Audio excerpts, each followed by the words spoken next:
Hello, YouTube world. My name is Nicholas Montez, and welcome back to my YouTube channel, everybody. And yeah, it's been a minute since I made a YouTube video. If you guys don't know, I don't even know what the last video it was on my channel that I actually made. If you don't know, normally the videos I'm making now on my channel are basically live streams.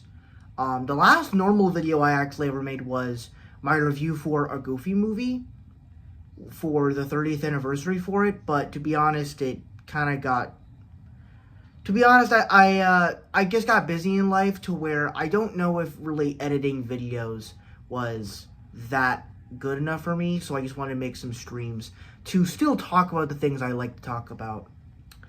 And while I've been away, there are some things I do want to discuss with all of you, so the first thing we're going to talk about are the two big films that came out the last week of summer of this year, back in August 8th, which were Freakier Friday and Weapons. I guess we'll talk about, hold up, I'm going to pull up my other list, because we're not just going to talk about movies here, but we're also going to talk about my top 5 most anticipated films of the fall, since we're now basically in fall season.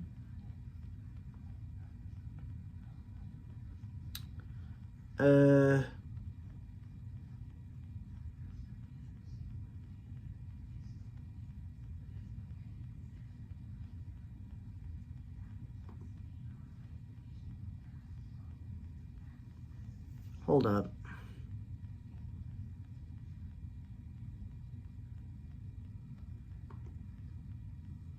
Anyway, alright, so, let's talk about Freakier Friday first, since that was the first movie of these films that I actually went and saw, and I'm gonna be honest with you, obviously this was a film going into it I was very excited for, because I'm like, you know, the first film was so successful, and it was such a unique idea, and especially with the talents of Jamie Lee Curtis and Lindsay Lohan being brought in, I thought was so great from the first film. Especially Jamie Lee Curtis, the fact that she's able to play a teenage girl so well. But then you have Lindsay Lohan, and she's a teenage girl who's able to act so mature, and it works really well. But then with Jamie Lee Curtis' performance, it's kind of very comedic. And I really like the juxtaposition between the two of the performances. And when the sequel was announced, I was thinking, well, I'm excited for it, but what exactly is going to come from that? Are we going to have them switching bodies again? And no, they actually and I was thinking they were going to do like the Jumanji 2 thing again, where like we have a few people in the same bodies, but different people in different bodies, and bringing in new people. And you do bring in some new people. It's, instead of it being 2 people that switch bodies now, it's now 4 people that are in bodies, except the teenagers are now in the adults' bodies, and the adults are now in the teenagers' bodies. And I guess the big thing to talk about here is Lindsay Lohan. And I feel like in this movie, you kind of understood. Now, obviously, I loved her comedic chops in the film, but also her emotionalness. When you get to that moment in the film where she kind of feels bad about how her father was treated, you kind of can understand why she won. You kind of understand why she won the Oscar back in 2022 for Everything Everywhere All at Once. Because I mean, granted, I mean, she was just more of as a killer in Halloween, in the Halloween films, but I never really saw her acting chops up until this film, to where I was really impressed. And her acting is really good. It's really something special. But yeah, her comedic timing is flawless. To be honest, she was the main standout character for me. The main standout actress. Every time she did something, it was just so funny about being old. Like, every single joke was handled well. I guess we'll talk about Lindsay Lohan now, which it's kind of interesting because Lindsay Lohan, for her childhood of films, her childhood was absolutely amazing. I mean, The Parent Trap, starring as both of herself and her twin. You have the original Freaky Friday. And then one of my favorite films of hers, Mean Girls. and then you had Confessions of a Teenage Dream. But every other film after that came after that, I don't know if anybody watched those. And also, she's been like doing some bad things over the years, to where she got like plastic surgery, her voice sounds very raspy, and she's doing drugs. So her life has not been the best for the past few years. And during the 2020s, we've seen her in a few Netflix films and stuff, and I'm like, okay, that's cool that she's trying to get back out there, but none of these Netflix movies are really doing it for me. I mean, I liked Falling for Christmas, but that one was alright. But I feel like that Freakier Friday was truly the film that brought her back to the map. Obviously, you know, is this her best movie? Not necessarily. I still think Mean Girls is phenomenal, and Parent Trap.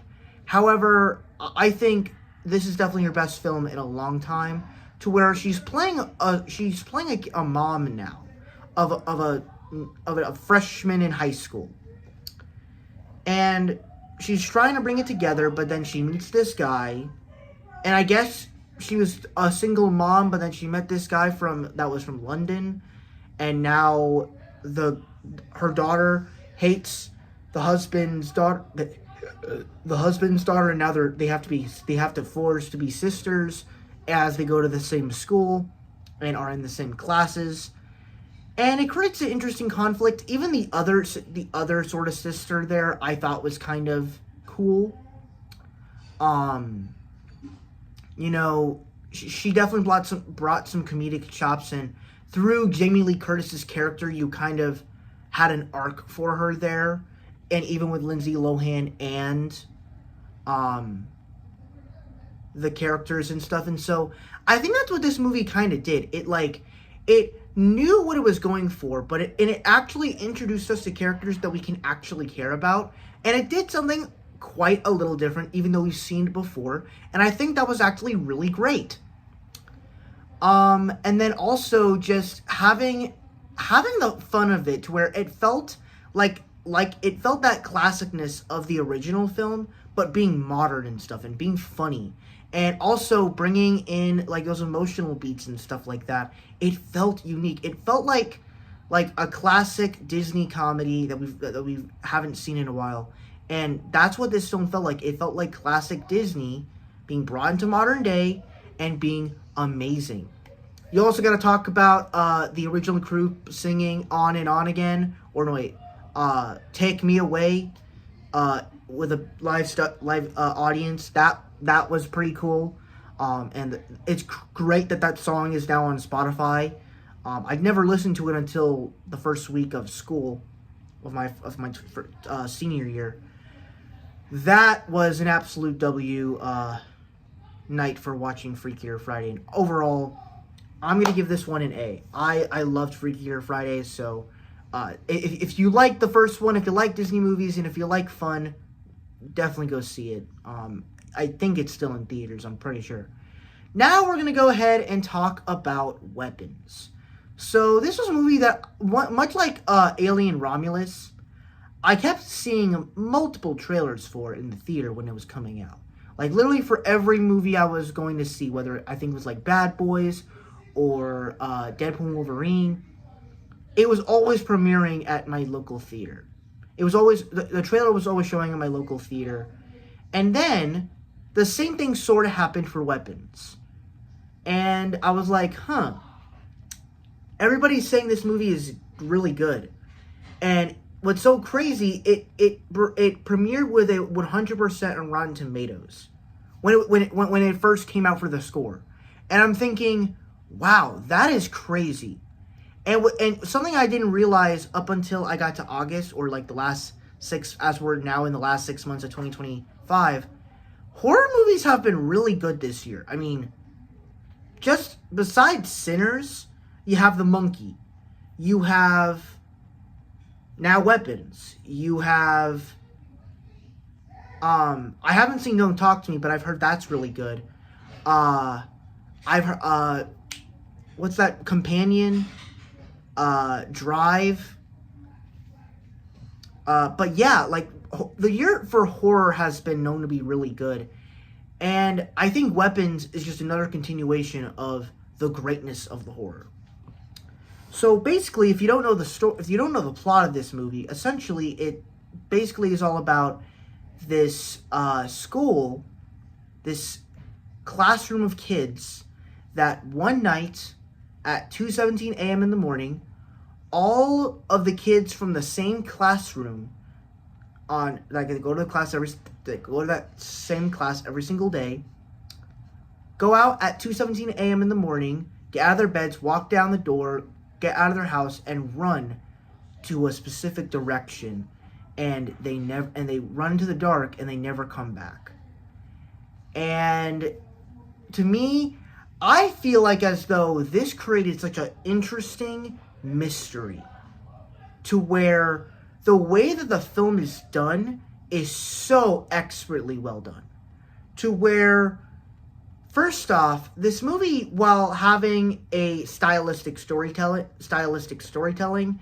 it also kind of had a sense of humor. It had a personal style to it that made it feel unique, to where the movie's kind of like chopped up in chapters. And to be honest, I'm like, that's really unique for what this film was able to do, to where you're following you're kind of following each of the characters throughout, and it all is interesting in very interesting ways. Whether it's Justine, to Josh Brolin's character, to the principal, and then it's like, once horror starts getting involved, you start to get really invested and sucked in, and like you start to unveil of what happened, and then even like little characters like the Jason character, like you kind of wonder what happens with him, and like even through him you kind of investigate what's really going on here, what happened to the kids, and who's behind all this, and why is Benedict Wong having crazy eyes and trying to kill Josh Brolin and Justine? Like, this is crazy. And the reveal that it's this little boy's Aunt Gladys. And spoiler alert if you haven't seen the movie, Aunt Gladys is a creepy ass character. The fact that, like, I don't remember if she was in the trailers or not, but the way that they handled her character, not just being a tease last minute, we actually get to spend some time with her, to where she goes to the principal's office, and then when she starts going into the prison mode, we see what she can do with the hair, and, you know, put it in a little thing, and then, like, activate her little zombies. I'm like, this is insane. And honestly, I'm not gonna lie, every time I saw a visual of Aunt Gladys, like, in the house with, like, almost being bald, I low-key kind of got creeped out, because she looked scary as shit. And even when we kind of got to our climax, where everything was being figured out, I was low-key kind of scared in the moment, because you realize, you know, some of the characters, they're kind of getting killed off, but the main thing we need to do is we need to free these kids. And so you have the kids finally so you have Justine trying to figure it out and doing her thing of what Aunt Gladys does, and she finally is able to get control of the kids. And that is so interesting, to where all the kids now have control, and they're basically mindless zombies going after Aunt Gladys and killing her. And I'm like, bro, this is so good, but it's also kind of terrifying and scary, and it works both ways. This is probably one of the best movies I've seen all year, and it's crazy because I don't say that for a lot of horror films. And it's crazy that some of the top films, obviously some of the superhero movies and stuff are on the top of the list, but honestly, horror is probably the best it's ever going to get this year, with Sinners and Weapons. I still think Sinners is the best movie of the year, but I think Weapons might be possibly second best. I don't know. Most likely it might be second best. This movie was extraordinary. One of the best horror films I've ever seen. And that is my review for the last two movies of summer of 2025. now we're going to go ahead and talk about fall of 2025. Spoiler alert, if you don't know, my first few weeks of 12th grade senior year, pretty good. Alright, so we're going to get into the meat of this. Hold up.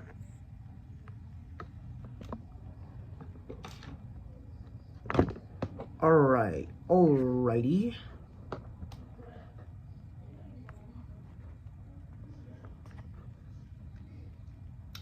So we're going to do my top 5 most anticipated first-time watches of fall of 2025.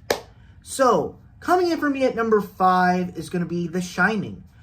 In October this year, I'm going to be doing a bunch of movie watching for horror films. And honestly, I think that this is definitely a good year to do that because for me, horror has actually been, I'm not, when it comes to horror movies or really the horror genre, I am not particularly the biggest fan of it because I don't really have a lot of favorite horror films, and a lot of the horror franchises and stuff like Halloween or something like that, which Halloween is actually the only horror franchise I've ever really watched. They only have a few really good movies that I really like. And now when you're talking about like a franchise like Scream, almost every single movie of those I love. Or great example of this, A Quiet Place. It's horror, but it's emotional. And I don't know what The Shining will be like, but I'm pretty sure it'll be something really good. So all I know is it stars Jack Nicholson there's Johnny, but yeah, that's all I really know. Number 4, American Pie. Currently, I know it's the last day of August, which, by the way, I don't think I'll be able to post my list for August just because I don't think there's enough time. I might post it on my Instagram. We'll just have to wait and see, but I don't think I'll be making a video on it, mainly because next weekend I'm kind of also going to be busy. Plus, I'm also in school, so it's kind of hard to do. Because I can't determine anything because, I don't know my teacher's my teacher's lesson plans, so take that as you will. But yeah, I'm currently watching, it's August, so I'm currently watching some high school movies or middle school, elementary school movies, and I believe this is like the college movies, high school movies, and I've never seen American Pie, so I guess we're in for a treat here. Number 3, High School Musical 3. This is what I'm actually going to be watching tonight, actually.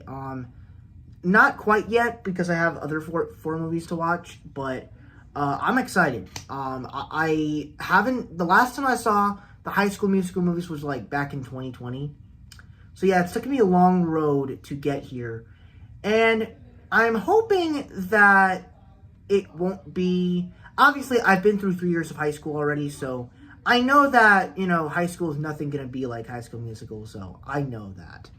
But I'm interested to see what this last film is going to be like. Number 2 is 8th Grade. 8th Grade, I actually just watched this about a few weeks back. It's really good. It is a film about a girl completing her last year of middle school and, kind of liking a boy and, making a YouTube channel. And honestly, this girl reminds me of me as she's trying to be a social media influencer and basically all about personalities and friends and boys and how to do blowjobs and all that stuff like that. That is just relatable shit. Even though I'm not a girl, I'm pretty sure we were all thinking this at that time. But coming in first place, my most anticipated film of the fall is Rio. I've never seen Rio. I like the edits that they use for the song on TikTok, and it's very addictive. So I really like it. But that is my top 5 first-time watches of fall 2025. Let's go ahead and get started with the real films of 2025 with the most anticipated films of fall 2025. All right, coming in for me at number 5. So I have this with One Battle After Another, but I'm actually going to switch it with The Smashing Machine. I'm going to double it. So One Battle After Another and Smashing Machine. So technically you got top 6. So both of these movies, so Smashing Machine, I believe, is an A24 film starring The Rock as a WWE player, WWE wrestler. And obviously, you know, I like wrestler dramas. Well, kinda. I don't think so. I like dramas. And what makes this movie so exciting for me is that The Rock seems like he actually has range to where he's not just playing himself. He's not playing, you know, every other character that he did, whether it was in Jumanji or Central Intelligence or Hobbs and Shaw. Like, he actually has a performance here that is, like, disguising. You could tell it's him, but also, like, his look. He doesn't look like The Rock. He's muscular, but he looks like a completely different person. And that, to me, is what I'm so excited for. I'm so excited for the performance of here. And then also, him starring alongside Emily Blunt, where they last did this in Jungle Cruise back in 2021. I'm really excited to see this movie. And, hey, my family is going to Disney in about a month. So maybe, and my dad and my sister are going to go to Haunted Horror House or whatever. This could probably, well, my mom and me are going to be, like, off on the road. We might as well just do this, go see Smashing Machine, if it comes out during September, or, I forget when it comes out. Number 4, Avatar, Fire and Ash. Gonna be completely honest with you here. Did not expect, I kind of expected to put this movie on the list, but I also didn't. Because I'm not really the biggest fan of the Avatar movies. Now, I like the first Avatar. I think it's really good. I really like the visuals in that film, and the action is really good. And then we get into the second movie, and there's definitely some cool action here and there. And I can understand what they were trying to do with that film. But honestly, I could not buy into what that film was doing. That movie did way too much.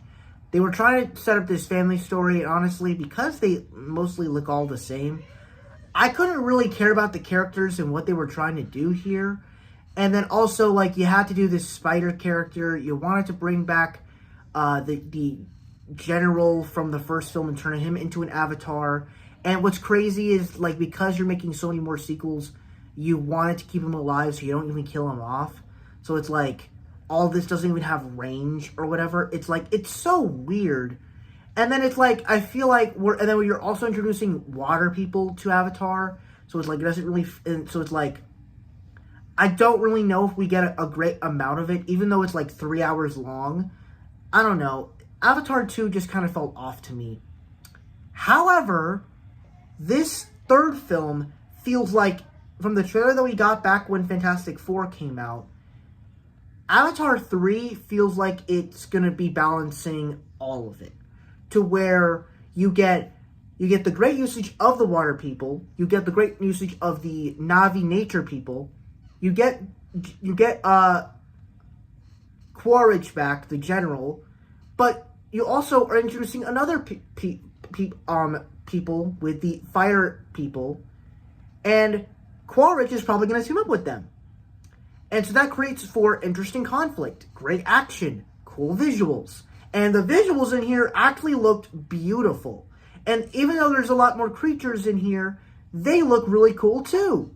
So, yeah, for some reason, I probably shouldn't be excited for this film because it still feels like it's doing a lot, but for some reason, it looks like it might do something a little bit better than what Avatar 2 did, to where it's unpacking everything, but it's balancing it better. That's what I'm feeling like here. Number 3, Nobody 2.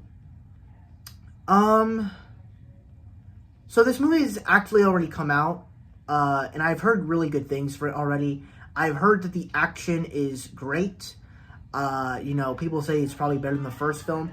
I've heard at least one negative review for it that basically it's like, they don't know if really the action comedy side of things compared to the first film is as good. But honestly, it's still in my top 5 list because I enjoyed the first Nobody, and the trailer for Nobody 2 has gotten me intrigued. So I am so excited for Nobody 2. At number 2 is Zootopia 2. So yeah, we're getting a lot of sequels in here. And originally, Zootopia 2 was actually my most anticipated film of the year.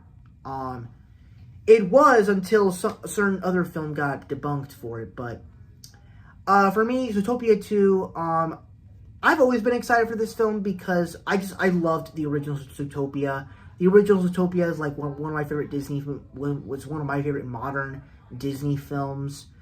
And, you know, I love the way that it was able to... It's one of those perfect Disney movies that is able to be entertaining for children with all the animals and stuff. But it's also able to have a really meaningful story. And to create that with the world of the animals is really special. And to tell such a mature story like that is really endearing. That's kind of dark and mature. And obviously, you know, I don't necessarily get the vibes of this film of Zootopia 2 being a mature movie, but I'm hoping that that's what it could be, because like I watched Inside Out 2, all the trailers for it, they only teased the fun stuff. They never really teased the mature stuff and all the, you know, mature moments. And I think that's what Zootopia 2 is probably going to do. And, you know, all the little character beats, like I'm excited to see Judy and Nick again and their romance and stuff like that and their chemistry together. I'm excited to see all the new characters that were here, because I remember a year ago I was watching Kung Fu Panda 4, and I was watching it and I was thinking, like, all these characters, they feel like they're supposed to be a part of Zootopia. And then I watch Zootopia, and I'm watching it as this film, and I'm thinking, oh yeah, this so works because it fits in this world. And that's the reason why I'm so excited. Like, as soon as you get that first trailer, and you're seeing all of, like, the therapists, and you're seeing all these little animals and all these little gestures. They're all funny and hilarious.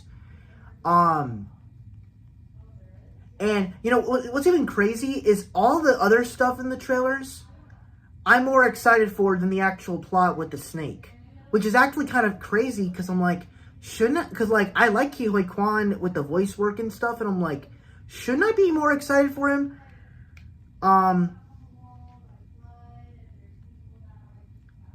But, you know, like, we just got announced yesterday that Warburton, the guy that played Joe from Family Guy, is playing our new horse mayor. So that's going to be interesting. Just the fact that the whole cast is coming back, I'm so excited for it. This feels like it's going to be the Inside Out 2 of Disney films. Like, we're possibly going to get the best Disney sequel of all time.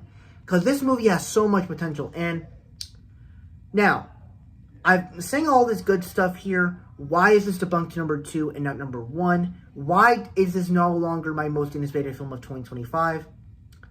And it's kind of a mixed feeling I have, to where basically, throughout the years since Zootopia has come out, I've heard a lot of stories about these fan fictions that are going on about Judy and Nick.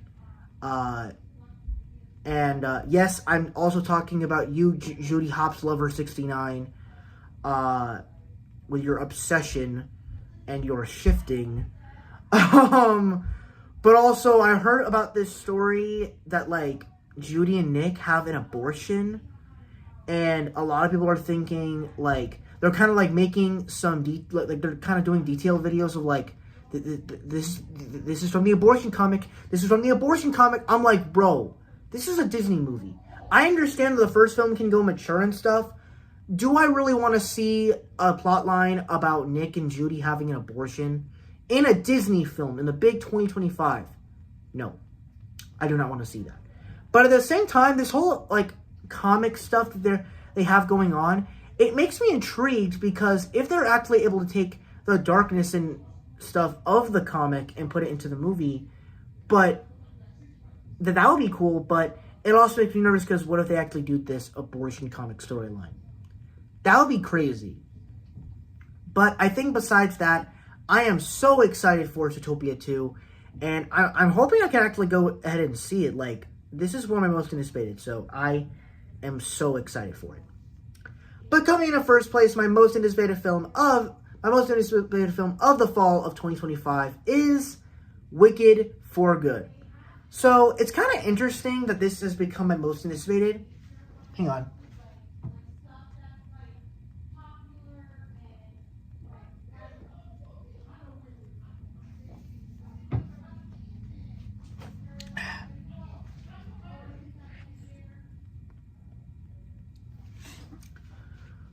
And, you know, I was not really expecting this movie to be, like, obviously this was in the top, it was definitely in my top 5 most anticipated movies of fall 2025. But it was at least the number 2, but now it's number 1. And obviously, if you know, I loved the first Wicked. And what's also really great, and another compliment I can make for this is, another reason I'm excited for this movie, I have seen the Wicked play, and I've seen the second act. And if you've seen the first Wicked, and if you've seen the Wicked play, you know that the first film is basically Act 1, with a few scenes added. And if you're excited for Wicked Part 2, and you know how Wicked Act 2 is, then I think you're in for a treat. If you haven't seen Wicked Act Part 2, I think you're in for a glorious treat. Especially if you loved Wicked Part 1. And honestly, I think the reason why this film is my most anticipated film of fall now is because every time I watch that trailer for it, there is something that is so emotional and resonant about it that I just get so giddy, that I feel so emotional. Like, there's so much epicness and emotionalness towards this. I'm like, I am loving this so much. Great example of this, you know, one thing I loved about the first film is that most of the film was targeted with great music. It was very lighthearted. It was kind of torturous, but, like, it was very lighthearted and charming. And then by the end of the movie, it becomes this darker film and seriousness and epic movie.